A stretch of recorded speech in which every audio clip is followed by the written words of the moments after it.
దేశం కోసం సరిహద్దుల్లో కాపలా కాసే ఆర్మీ జవాన్కు సొంత ఇంట్లోనే ఘోర పరాభవం ఎదురైంది. కట్టుకున్న భార్య, కన్నవారి అండతో కడతీర్చిన వైనం ఇప్పుడు మెదక్లో సంచలనంగా మారింది.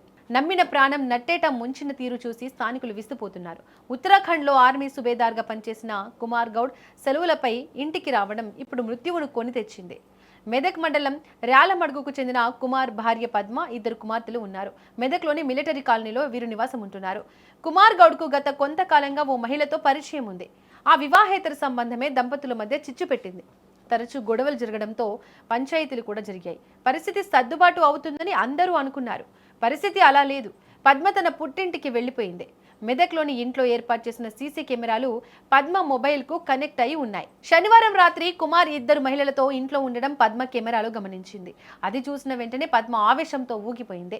వెంటనే పద్మ తన తల్లిదండ్రులు ఎల్లమ్మ, కిష్టగౌడ్ మరియు తమ్ముడు సంతోష్ గౌడ్తో కలిసి మెదక్లోని ఇంటికి చేరుకుంది.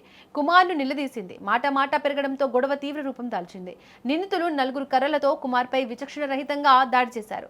ఈ దాడిలో తీవ్రంగా గాయపడిన కుమార్ అక్కడికక్కడే ప్రాణాలు వదిలాడు. అప్పటికే జరగాల్సిన ఘోరం జరిగిపోయింది. తమకు ఏమీ తెలియనట్టుగా నిందితులు నటించారు.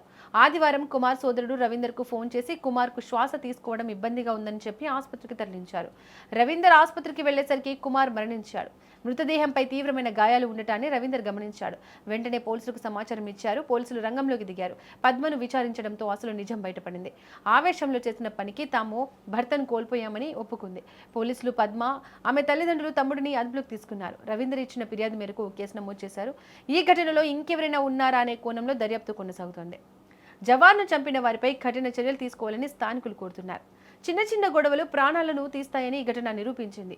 ఒక్క నిమిషం ఆవేశం ఒక నిండు ప్రాణాన్ని బలి తీసుకుంది.